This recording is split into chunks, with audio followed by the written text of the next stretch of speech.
Welcome back, everyone, to Grow the High. This is the Grow Room episode 11. I'm with TJ. Hey, TJ, how you doing? Hello, hello. So, we we should probably tell people we recorded this podcast a week or so ago, but I did an oopsie, and somehow part of the audio was just it didn't show up. Um, so we're doing it again. It might not even be as concise as the previous one, but we will do our best.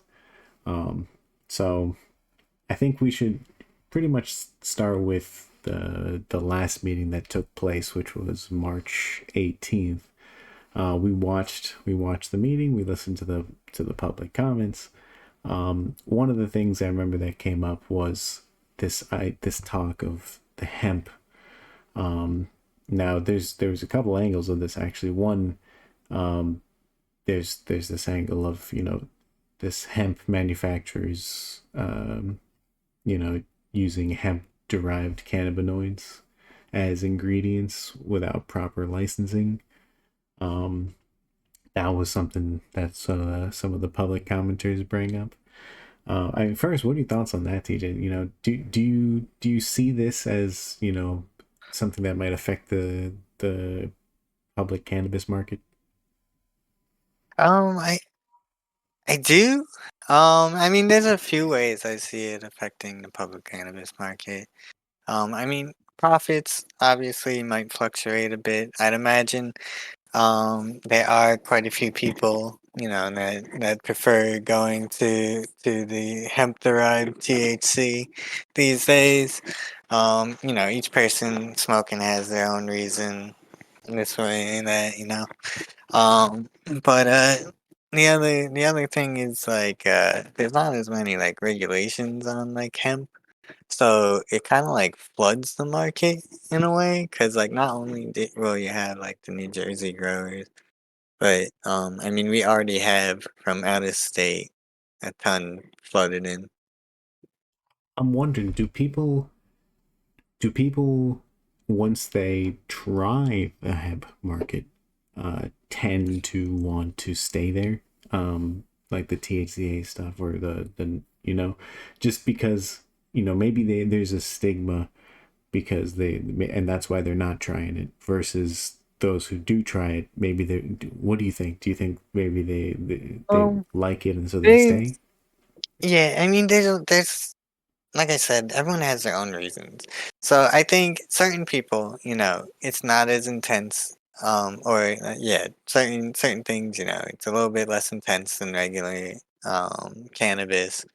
So there's a lot of people that get like super paranoid or stuff on it, on like regular weed, and like those effects are pretty lessened, at least from what I read. It's like the way it binds to your receptors is like a little bit looser, so it like breaks off quicker.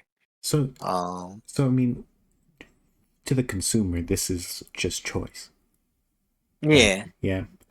Now, yeah, at least how I see it. Yeah. one of the public commenters uh, was, I think, to sum it up, they were talking about like, hey, give them a path into this market via the class two Um, yeah, manufacturers, and make it in a regulated, compliant way. What are your thoughts on that? yeah.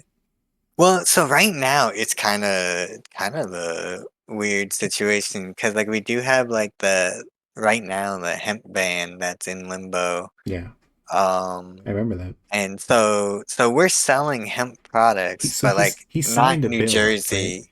He signed the Yeah, bill. I think so. Yeah, so and that's Um, it's been months now. It's been many yeah, many months. Yeah. many months. Yeah.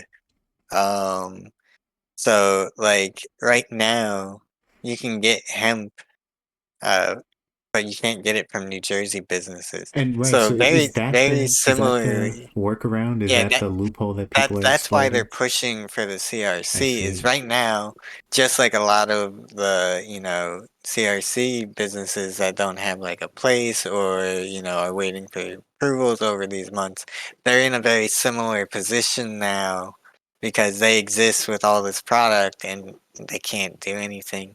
They just losing money each day. Yeah, that's what I was thinking. I don't know. Maybe this is something that the CRC should take a look at, but I don't know. This is on the I line, right? see This that is it their responsibility? the thing that I think I think where it should be is that it should fall under there, just because cannabis and hemp are the same plant technically, right? It's just selective breeding that But makes it one or the other. so you're saying should as far as scientifically, but what Yeah, about should as far scientifically. as responsibility in this case? Um, You know, honestly, I think they should follow the same regulations. Really, I mean, I guess there are some I I, extra regulations I'd for them agree. because they yeah, If you but objectively look at the market today as a consumer, it's yeah, just choice. It's between two of yeah, these different yeah, cannabis products, and honestly, if that's the case, they should be treated in the same kind of glass. yeah. That's what. And I think I don't know it. So it does worry me right now to bring them in right now Yeah, under the CRC in like a logistical manner. Because I don't, and I may just be ignorant to what hemp's testing policies are, or if there are any for right sure. now. Um, But that's but big. That's a big part of it. if they rely on the ones for the CRC, there's only six, and that's a huge influx of Yeah. businesses, and they're already having issues with testing. So like, um, where I think logically they should. I think right now the CRC probably can't handle them. So just jumping on that, in February, the CRC, about February-ish, they said, "Hey, from now on, this are new testing standards, or our new guidelines." And I believe one of the public commenters, Andrea Rabel, she shows up often, right? Um, I think she said like she did this secret shopper testing that a couple of the news articles that we taken a look at have mentioned. Um, and basically, what she found and what they've published for the results were uh, like some concerning results, right? Like there were some mislabeled products. There were potency, inflation, uh, bacteria, microbial Mhm. contamination. Um, and so like I think the overall current situation with the testing, like if you stress it even further, it's one thing, but even right now, they're just beginning to flesh out a new testing system. They're just beginning to kind of meet certain standards in this industry. It would be crazy. Now, one thing that's been popping up more and more often is this idea of home grow, especially for medical patients. TJ, can you explain why that's important to the people? Um, okay, at least how I see it, right? The medical, side of cannabis, at the end of the day, regardless of, how people feel, has to act as a business or else they don't survive, right? Yeah, So they have to sell what is bought the most, which leads to this issue that a lot of medical patients complain about is that they can't get their strain anymore. And that's because, whatever condition they're afflicted with especially if it's is just helped sold by out. this particular strain. Yeah, there's two sides of it. There's the selling out due to being overly popular, and then not having it anymore because It's not popular only a enough. few people needed it. Yeah. Wow. Um. So yeah, those people that have niche needs and such, and it seems fall through the cracks. So like And they can't what kind really of get needs are the we talking? Like what like Well, so I mean, terpenes? it's Is really, that it? really no. I don't. I mean, I guess in a way it could, but that's Okay. I wouldn't like cure. Yeah. herpes or anything like that. It'd just be like for pain management and stuff at that point. But I mean, like it helps a lot of people, at least from what I've seen. I've heard, what is it, Parkinson's? It helps a lot of them stop with the shakes. No, no, no. So Um, I was oh, saying, I was saying, I'm sorry. I was saying, like, what are the things here that they can choose it for? Like, so terpenes is one you said. Okay. Yeah. Oh, yeah. So, okay, a lot of it's terpenes is a big factor for a lot of people in the medical side, at least.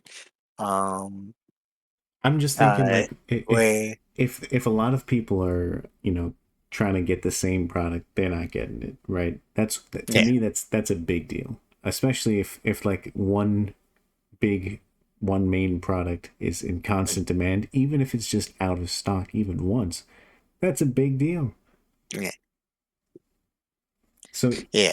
yeah, I mean, so And what I mean, just what are all the what are some of the what reasons are the why things? they choose to home grow that plant?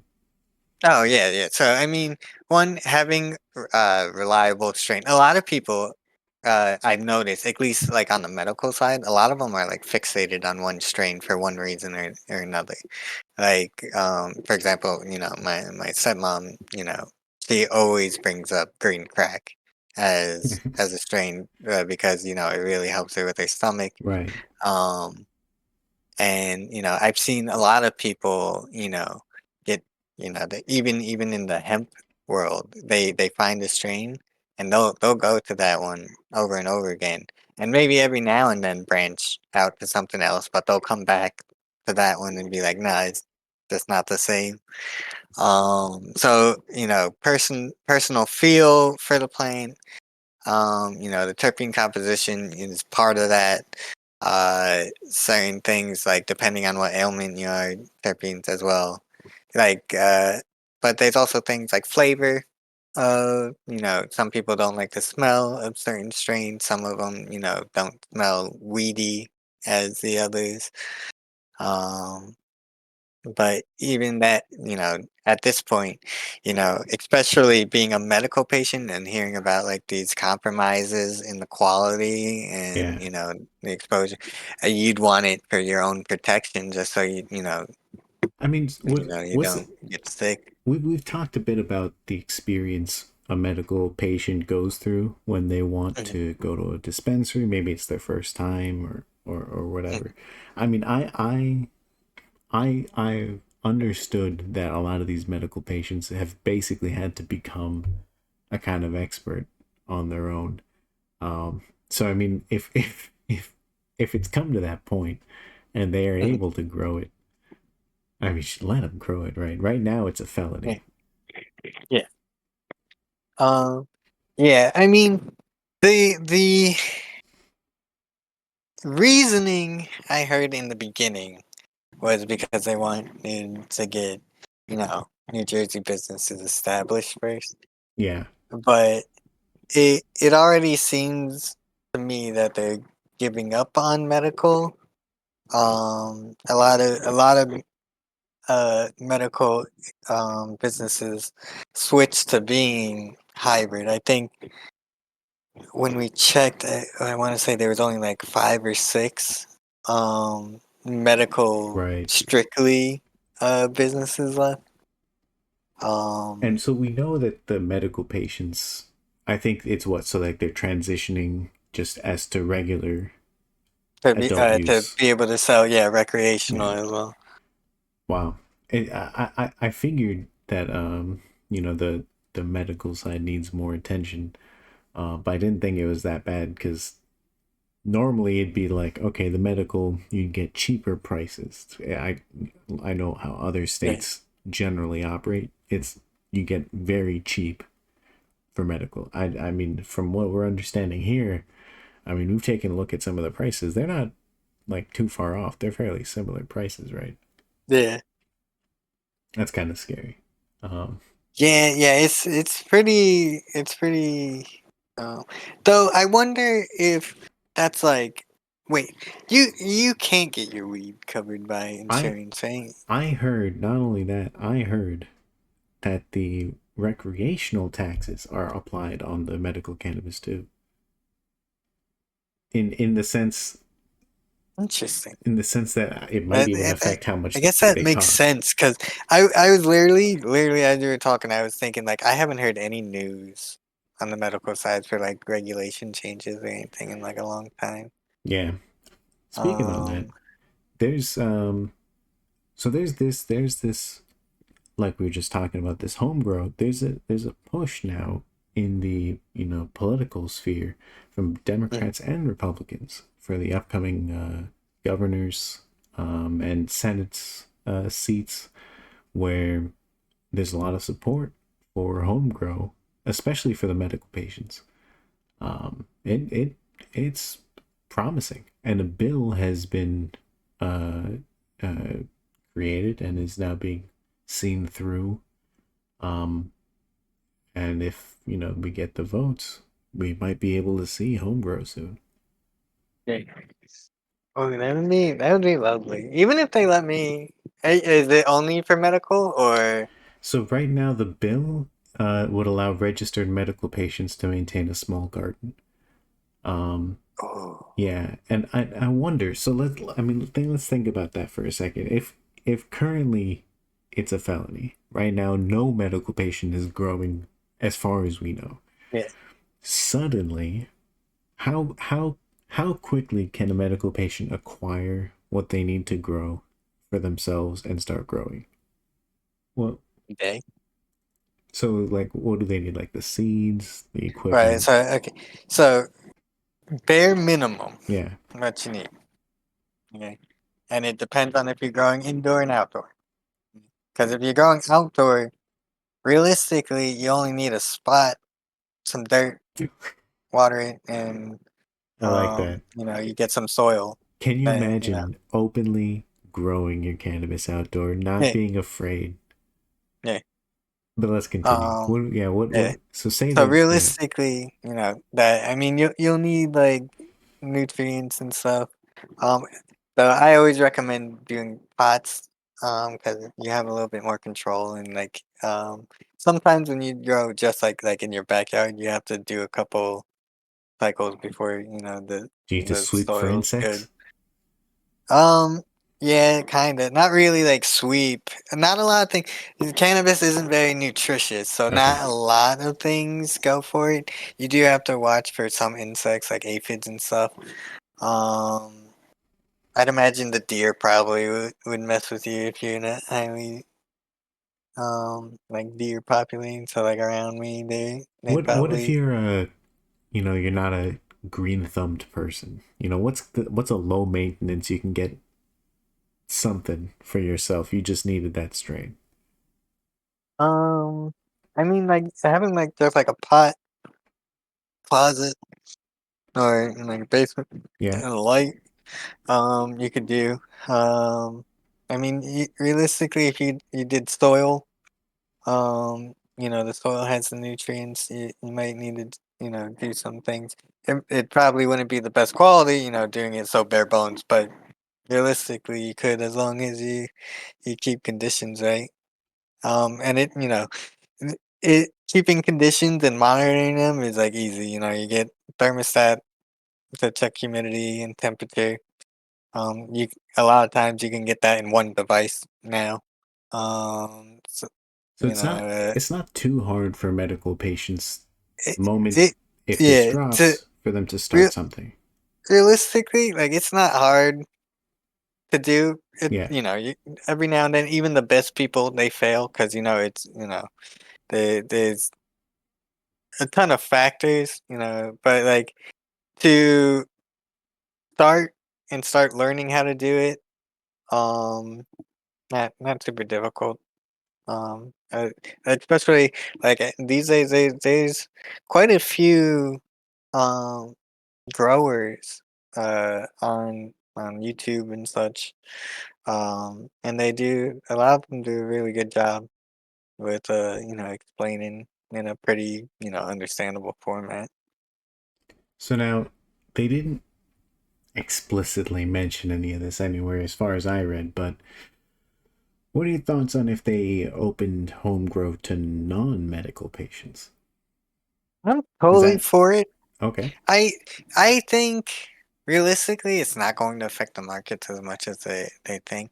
Where yeah, there are people. Though there's I want it, but there are things I have, you know, concerns about with it going open just like to Yeah, anyone.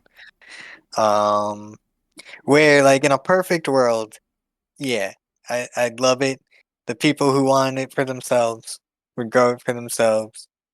But we don't live in that kind of world. So like if we open it to everyone, there's always chance there's shady people doing shady things. It'd be way too hard to like regulate, which is why um I think for home grow, realistically, and not that I like, governments watching people, but I feel like, regardless if they're gonna open it up, like if they open it up to everyone, I think you should have to like kind inspection. of let the government know that Oh you're yeah, doing it, eh? Like, and so that they check you and they know who's being shady at that point. I think Because I if think the someone's system. not choosing to be watched, I think the system where, like you said, like there's some level of an inspection, maybe yeah, infrequent or just to the degree of hey, you reported, but if you ever call the police or whatever, and we ever just notice you have 10 times the number of plants, and we're like, yeah, sir, yeah, if it, like there's to me, it's one of those things where it is important that we do make sure that there isn't this kind of like open black market, and we just like take down all guardrails, right? So yeah, that is important. yeah, yeah. I don't really want it to like. I want home grow, and I'd like it in recreational, but it does. It's hard to control It is. if you open it like that, But now and let's think about alcohol for a second. Can you yeah, make moonshine for you and your friends? I don't think so. Isn't that illegal? No, I don't think it's illegal if you're just drinking it. I think it is if you're If selling it. oh, maybe. You know, Um, I don't know. It's one of those things where if a person's going through the effort and it's their own plant, like it's just growing your own plant, I can't see why it should be illegal. But when you think now about distribution and that should be oh, illegal. okay. So you can make your own beer and wine Yeah. at home. You Oh, can't make whiskeys and really? yeah. Wow. Okay, so maybe I'm wrong. Maybe in as far as cannabis, maybe recreational should have those guardrails. You Yeah, don't want to beer and take those. wine. Yeah, you're not allowed to. Federal law prohibits individuals from producing distilled spirits at home. Uh,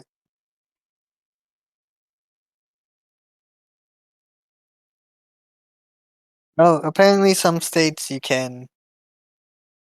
On state It by doesn't state say which one. basis. Okay, so not Yeah, federally apparently, though. yeah. That's Well, it another is thing. federal, but there are Oh, oh, the some federal one states is that have not their whiskey. own laws Interesting. Interesting. regarding home distilling, so it's important to be aware of your state's specification Yeah. regulations. I think that there's another thing involved with this, right? Like especially if you're doing this to the level of I want to say like you're consuming like you're harvesting, consuming that plant in some decent amount of some major capacity. To me, there's this aspect of you know, are you able to do all the thorough work you need? If you're committed, if you're a medical patient, sure. If you're an 18, 19, 20, 21-year old who just wants to grow it in their house, Mm, uh, I don't know.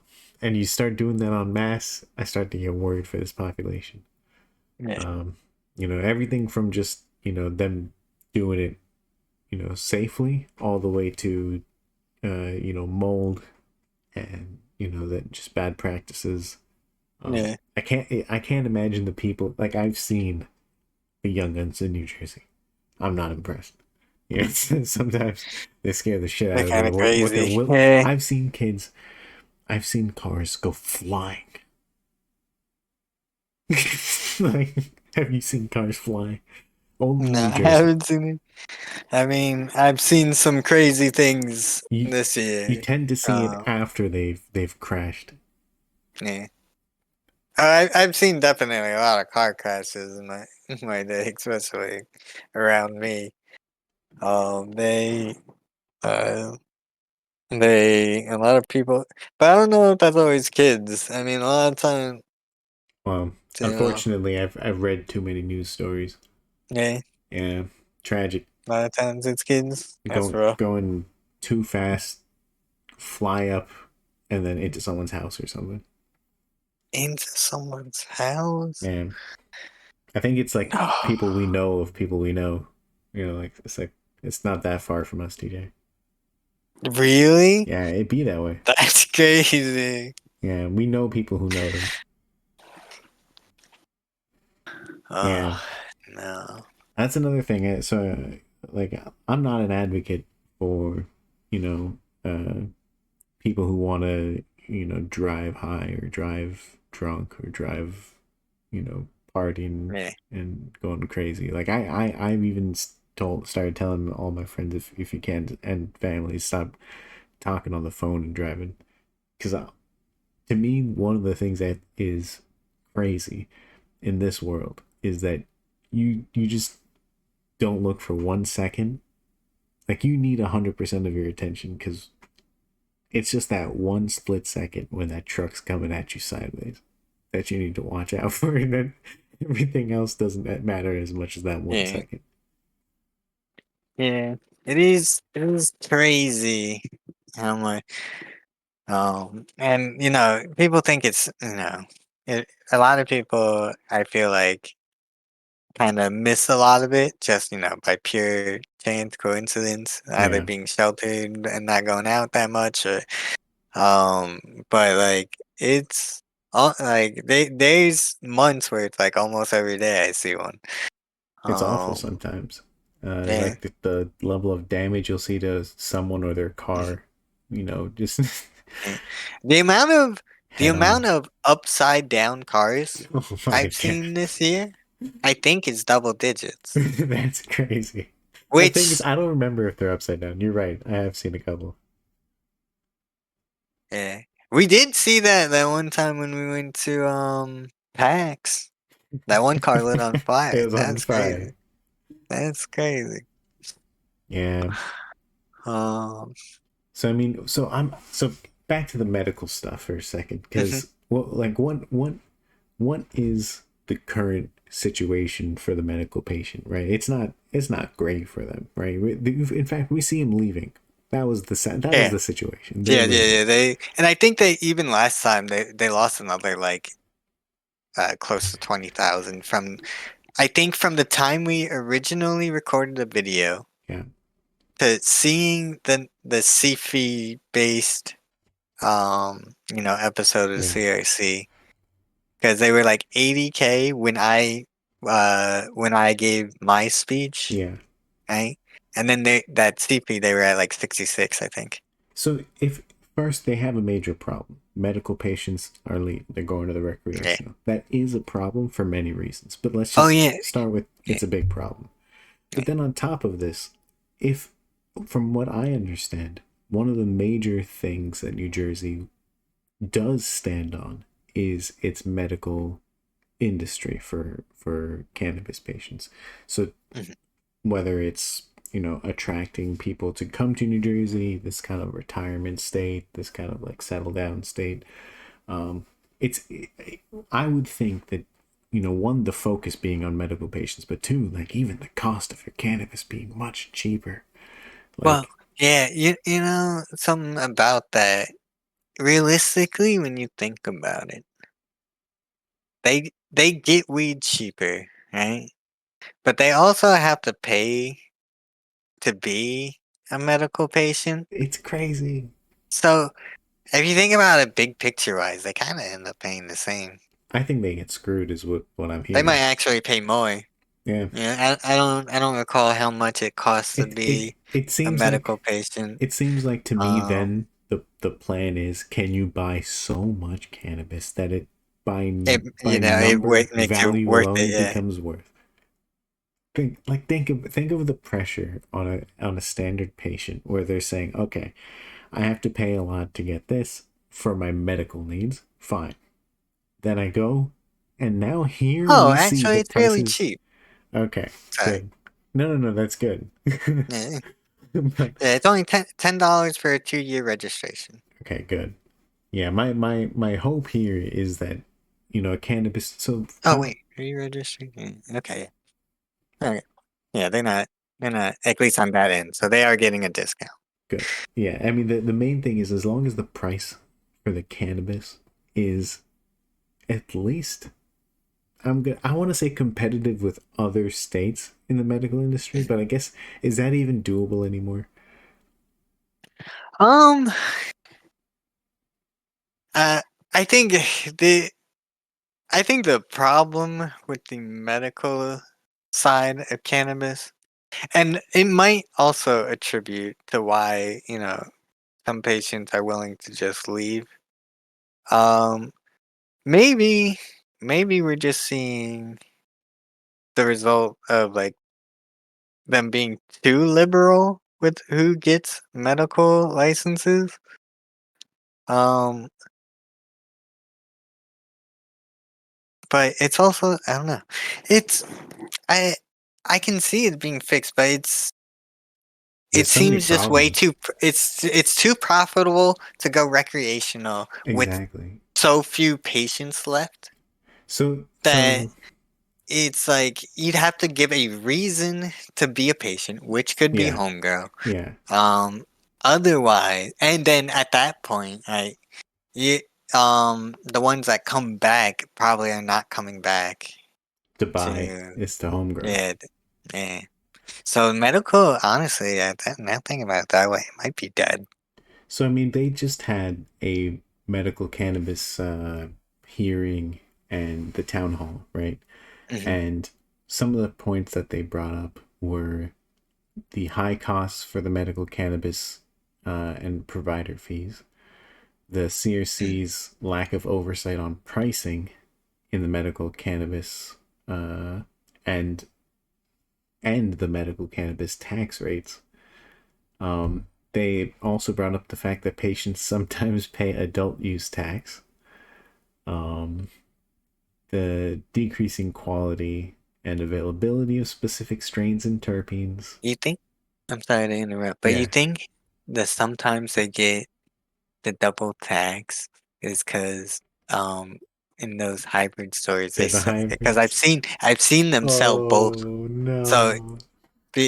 because they sell the same strain in both, maybe that's Oh why, my and god. it's just bad legal I mean, documentation that makes it happen that way. what if you think of it like, imagine a medical patient goes to one of these dispensaries, gets Mm. a recreational thing, but using their medical license.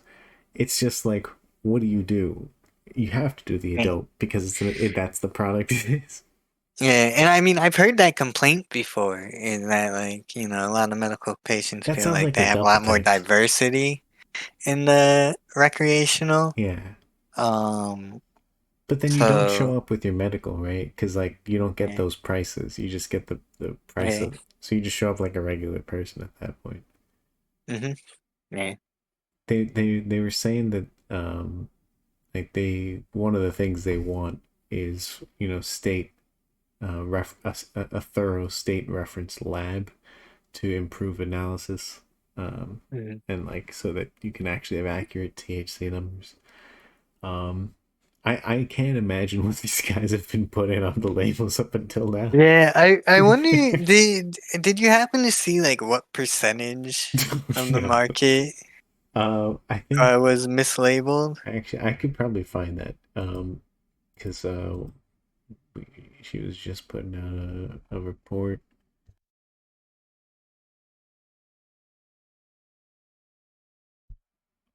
So,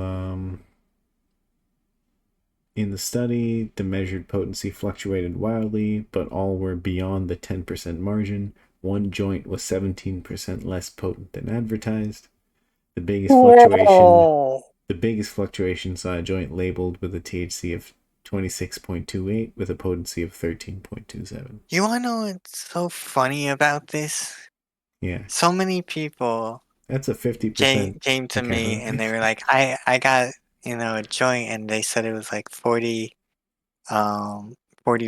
THC or And it some did nothing. some wild numbers. I was like, not that it's like impossible, but that's like a huge jump from the range Unless that I it's know. And coated with hash and resin and ready to, yeah, light the yeah. day up. Um, but even that becomes a weird reading then too. How do you do that number? Because the flour is gonna be 1% and then, the hash and So, concentrates you put on it are gonna be a different percent. I mean, like, it's just something that they'll say as far as, I'm just concentration saying. goes. But just in this idea that, like, one thing is the CRC saying, hey, there's a maximum of 10% margin of error you're allowed. And they found a joint with 50% potency, much less some level of like 10, more than 10% being the average. So this is just a standard they found. Like, hey, these guys are giving wrong potency. Like, it's too common for it to be just like this is clearly a standard that people are like putting They're through the doing. industry. Now, how long, like, how bad do you think the medical industry has been? Like, how this can't have been just, recreational. This is a problem. uh, I don't know. Because like if it's become maybe it doesn't happen in the medical, and that's what led people to believe that they have so much, you know, Yeah, more there's problems, options. and our people were seeing it, and Oh my they couldn't goodness. even phrase the problems because it's just like this inaccurate. It's Where are just the patients going to go and send them the cannabis to get yeah. tested to back check all this? I think I remember it. There's home kits now, aren't they? I hope. And are I mean, like, even if you put out those test results, who's going to listen? True, true, yeah, yeah, yeah. I mean, so Man. one of And the so I wonder, have they haven't spoken about anything about, like, they don't, they, yeah, they have the 10%, which even, like, I feel like 10% gap is way too lenient, right? I feel I like, don't know because I would like to believe that maybe it's some level of decay or some level of, you know, if you don't handle it right, then maybe there's something. But if, assuming it's not even 10%, maybe it's negligible or maybe it's like a little bit of a decline. I can't now when they, imagine. ooh, sorry, go on. I can't imagine these guys coming up with this number because of any real reason. That's my point. Now, when it says 10%, did it say 10% of what they said it was, Yeah, or 10% of what is oh, okay, labeled. okay, so it's 10% of what it's labeled, Yeah, and they which found. isn't okay. That's a little bit better than I was thinking Okay, yeah. it was. Yeah. Uh, but even then, well, I guess that's yeah. Realistically, then it's only gonna be like 1-2% off if it's 10%. That's not bad. Yeah, but what we're really talking about with testing is a lot more than just like potency is a big problem. Like 50% difference is what they end up finding. Like you say 10% Yeah. as the we're gonna put as the test and whatever, and clearly that leads to over 50% difference in I- potency in Is there practical. is there no punishment for Well, mislabeling? I think the real question is it on inspection or on report? So assuming that these get reported now, maybe there's some consequence. But I think the big problem here is there's a lot of things like Until it's reported. microbial Yeah. contamination. Like if the if the study that they did found mislabeled products, microbial contamination, I am worried. I'm just worried. So yeah, I think the CRC's got a lot of work cut out for them on the testing side. Like they just started this new testing guidelines where they're taking in a lot more information and giving you the certificate of analysis, a lab test report that provides information on like the quality, potency, the safety. So, fingers crossed on every cannabis company being able to comply with this, or whatever company that needs to comply with this. Um, but I think this is one of those situations where they've not done a great job, and even now, like we're seeing, they need more testing. Um, so if there's only what, 6 places for Yeah, testing today. I think six, right? Six businesses. I don't know if they have multiple locations. They didn't list that from what I saw at least. But yeah, there's only six companies in the industry of testing cannabis. Yeah, I think the like the cost to set up a lab is insane, right? I'm not expecting any of these to just start popping up on mass. Maybe like one every now and then will start popping up. Um, Yeah, I mean, how profitable is that as a business? I'd imagine if it was more profitable, but like, how can that be profitable without like screwing the market? yeah, that's the big thing here. Assuming someone can figure it out, great. But even then, that's just one at a time. It has to be one at a time. Yeah, This isn't a cheap endeavor. yeah, Um, But that's the thing, right? This industry is one of those where the longer you take, the more people suffer, but the CRC and the government can milk the industry. So now yeah. on that milking the industry, we're getting to this our final topic of the day. Um, so we're coming full circle on the SEEF fee, and it seems like it's coming back again because at the beginning of this month, what ended up happening was Governor Murphy, he proposed to increase the C fee from the $2.50 to $15 per ounce. Um, and on top of that, he introduced a $30 per ounce C fee on what is called intoxicating hemp in this upcoming budget proposal for 2026. So from what I'm understanding, that's industry crushing increases. One for both the consumers and two for the cultivators. What are your thoughts? Uh, uh, uh, it Okay. is tragic to hear something like that. It not only is like, it really upsets me because like, Murphy ran on this platform of caring for small businesses, and almost every year he gives me a reason to believe he's doing the opposite. Um, no no one that's small will be able to grow in this industry. We're gonna lose a lot of diversity, I think. And I think a lot of people might actually like pull out. It's Um, it's um it's a necessity to have a plethora of cultivators if yeah, you want this industry to become in its best sense, yeah, perfect for the consumers. yeah.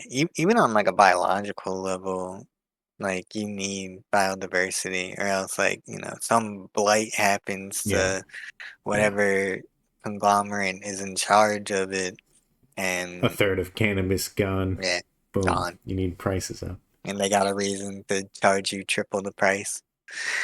Um, So what of what the that. what the governor has been talking about recently, and what I guess what all of this really comes down to for him is that this proposal, um, or well, this increase, is going to generate about $70 million. Now, the idea is that maybe this is just some final hoorah to kind of get some things done in New Jersey before he's out. But the idea is to allocate a lot of the money into those cannabis criminalization, mitigation, um, and things like programs that include youth mental health and Mm, reentrancy support for incarcerated people. Um, mm, it's all of the same talking points from the CRC, so it's not something new to us. But mm, it's the question of, from the purpose of, hey, it was supposed to be real people running those businesses, and mm, you are, yes, helping somehow. I mean, that we're it's to be seen how the money is used, but from what you're saying, it's helping real people. But if you kill the industry, and then on top of that, and you get you're gonna one, two raise prices years. en masse, what are you gonna do? What does that do to everyone? I don't know. It kills the market. It definitely hurts everyone's wallet. Um, So just to reiterate, for people who don't know, the SEEF fee is a wholesale tax. It's a tax that's paid by the cultivators. But what that generally means in two ways: one, the price does get passed down to the consumer, obviously, but in more ways than just, hey, a 1-to-1 price increase. It's more likely a 1-to-2 kind of price increase if you're just going off of the number of businesses that tax passes through. So it's just reason to increase the prices more down on the consumer end. But also, it's a wholesale tax. It's a tax that when a cultivator has made, they can only charge a certain amount of money, or they just get outcompeted by the big guys anyway. man, Um, like you have, as a big guy, all of your cannabis, you sell it through all of your stores, and then you sell it through everyone else's stores, and so you're taking over the markets. But now these guys who are just cultivators, say you're a micro business or say you're whatever, if you're paying this tax and it goes to $15 now, your margins are already thin, and they just got exponentially thinner. That's it's not something that you can, like, even just on the level of, can you plan for that increase after you just thought it would be 250? You planned for 250. It was already a huge increase. It doubled from before. man, And now you're telling me potentially man, next year you might have a $15 fee per ounce. It's crippling. a multiplicative. What is that? Oh, I like, mean, it's a tax, but it's um, more of a way to, like, have a war on your cultivators, right? You're basically declaring that we don't want you cultivators. Only if man. you can somehow afford this new tax should you be a cultivator. That's definitely just gonna, over time, increase the prices. It's a very Oh natural yeah. thing. I think it'll be rather quick too. I mean, I guess it depends on how they do it, because typically, and at least what it's seeming like, is they're going to gradually each year increase it, so that you know they don't see the price increase as much God. over time. It's how the government handles a lot of things, it seems to me, So at least. one thing is the SEEF fee, you know, Mhm. that increasing. That's huge. Yeah. That's a big problem. $15, insane. But then the introduction of a $30 per ounce C fee on the hemp, on the intoxicating hemp products. Now that's that one I wonder, like, hey, is this, just a response to everyone saying, hey, do something about this, do something about this, so you sign that bill and get involved. And then two, that's 70 million. That's 70 million in Also, revenue, which it seems to be a recurring factor of, why this whole thing matters to everyone. you, It's that money to then say that you went and helped a bunch of people and did your part. I don't know. you you know what's crazy about that? That tax isn't applied to out-of-state hemp, is it? So you literally It's not. just You're right. you literally just said, "Hey, I just our fucked that. businesses, get Oh rid of them, my bro. god. Everyone else, welcome in." Like, oh my god, why are they so dumb? um, It's greed. It's greed. It's greed. I And think I think Murphy, your administration, I think one of the things you need to do is have a real one-to-one sit down with consumers, with medical consumers, with the cultivators, um, and potentially, I mean, it might be too late, but maybe redo everything you just did. yeah, I don't know. It's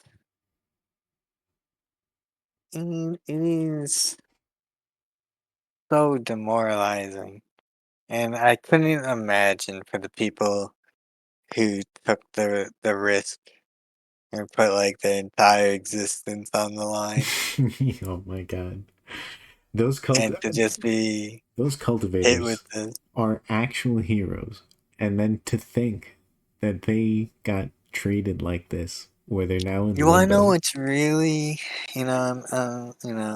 might be just ironic?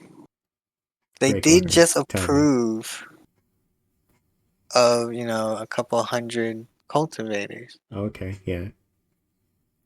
Conveniently, Oh, just as this is happening. then raises the fee, and then a couple months Oh later, no, this. TJ, no, no, no. No, it all comes full circle. It all comes And full maybe, circle.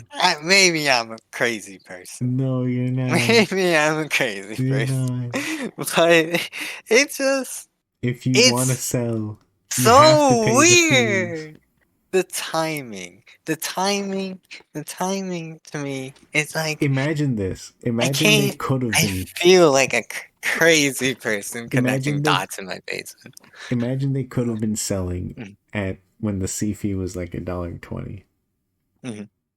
They could have had a Yeah, few good years, a couple good yeah, years. yeah. Which again goes back to my point, Joey, It is could that have they been want, so like, helpful. it feels like they want specific members of the industry to survive.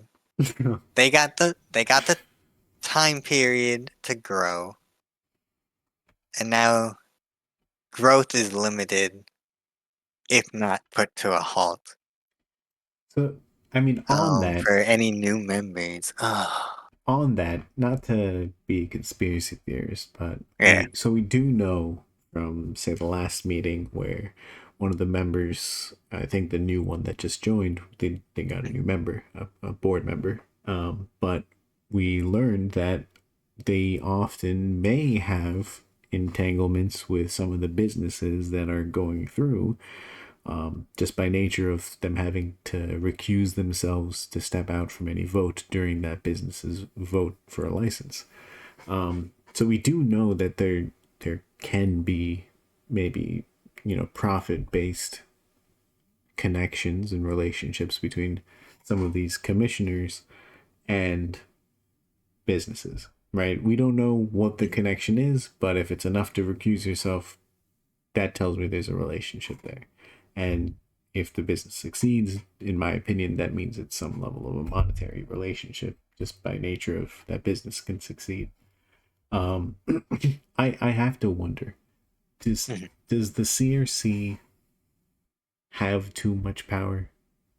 Like it does the idea of right now there are some people that you know we don't know what all they're doing with other businesses. We don't know this potentially, like, again, if some people are going through with ease and getting their license with ease, but others aren't, and they're not getting the kind of word, even if it's to the point where companies are just receiving support in how to file their applications. I think Mhm. that's already a lot, especially if it's coming from directly from the CRC in some way. So, what do we think about all the companies that have basically had to watch this process where the votes can happen just, hey, I think it should be $10 C fee. Should we have a vote? And then just by the nick of one vote, it doesn't pass. Thankfully, it goes to 250. Or this idea that these commissioners might have jobs or consulting, or they might be paid for, or they might have relatives in starting a cannabis company, and they might be providing some support at home. Like this this advantage given to some but not to others. This is clearly leading to a very divided industry where the grassroots, they don't get to play the game, and the people with the networking and the connections, they do get to play the game. That's what it's starting to seem like, at least on the outside. Yeah, it does. It does feel like we are shifting into or maybe not so much shifting, rather than coming, all the way through a period where it's like a lot of times it feels like it's who you know more than what you know. Yeah, Um, and it's really unfortunate to see just like every market kind of get afflicted with this. and I think the real test will be when these cultivators are starting up their businesses. They're coming in en masse, and to see how the consumer market responds to potentially the new change in prices, to the market, telling them like, hey, these strains are available, these aren't available, how these cultivators go about handling this increase in the SEEF fee. I think this is something that is now going to have to be tested because if the cultivator can't keep up, they go under. If the Yeah. consumers can't meet that price in that same amount, the cultivators go under still. So, this is the test now. Is the SEEF fee is the 70 million in revenue for Worth it.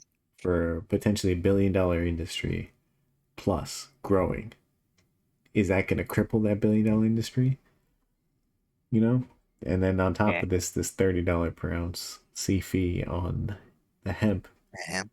is that Which again, which is again, probably for just all New it's Jersey. gonna do is make sure that out of state hemp gets sold and New Jersey hemp dies.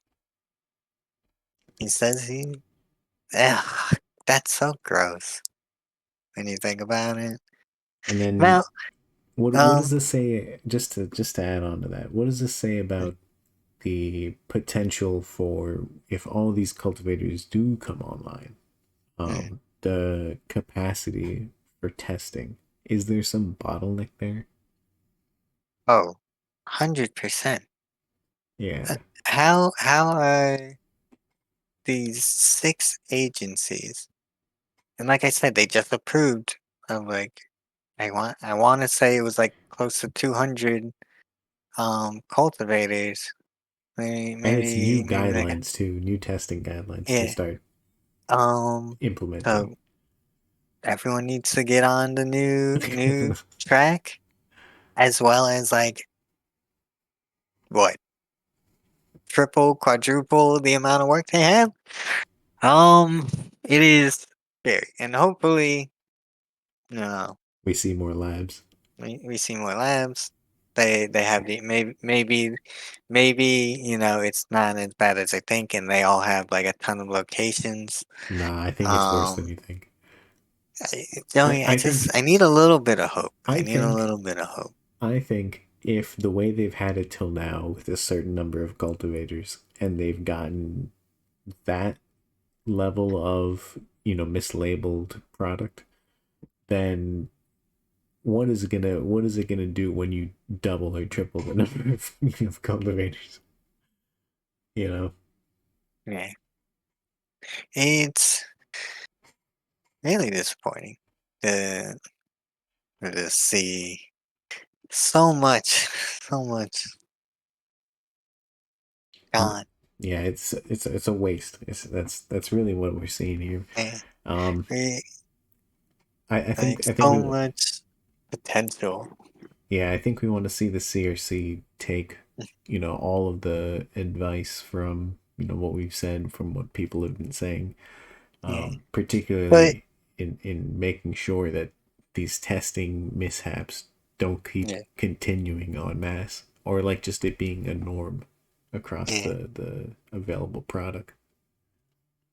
Do you think the CRC has any power against Murphy in this potential The SEEF. $15? Yeah, Oh my god. because Not I power. maybe you know they have some voice to reason with him. I don't think they have any power over him, obviously. Right? Like they I can't. think the way it works, and I might Mhm. be, I might be a little wrong on this, but I think that not like 90% sure the way this works is the CRC is going to make a quote unquote educated, recommendation that goes to Murphy's administration. Murphy then either approves or denies or makes his own, and then that goes to like our like Senate and Congress and stuff, because we got to vote on it. So I mean, it's like a further vote after Murphy's recommendation by the budget committees and stuff. So I don't know. I think Murphy's thing can't be overturned, Yeah, or I think it's yeah. hit Of course not. whatever his recommendation is his, and whatever the CRC's is the CRC's, and now it's just a matter of will it happen. Yeah. And I think like there's always a justification that if you're making the industry better, then Hmm. some level of increasing tax is fine. But if you're Yeah. going to be saying I'm going to be putting it all in the cultivators, and the amount is not, holy crap, it's not percent based. It's purely it's purely a flat number per Flat ounce, tax. Yeah. and you put it at 15. Yeah. Like I can't imagine a worse thing you can do at wholesale prices. So, yeah, I think I think we can call it there. I think we've given the people enough sadness to Yeah. brood over. Um, Uh, yeah, well, hope. if you stuck around to the end of this, thank you all for watching. This was the Grow Room by We Grow to appreciate High, y'all. and me and TJ. You know, we try and post these as often as we can. We'll do better. I think we will Yeah. be showing up to the upcoming meeting if we can, especially if they don't postpone it again. That would be nice. Um, Recommend everyone tune into the public meetings. They're actually fairly nice to listen to, especially to the public comments. Listening to some of the people air out, why they do what they do, why they have a complaint, why what's going on in the industry is going on. Um, And yeah, keep watching, subscribe, hit that like button. Tell us what you think about what's going on in New Jersey's cannabis market in the comments below. And have a great Monday and rest of your week. Peace. Bye.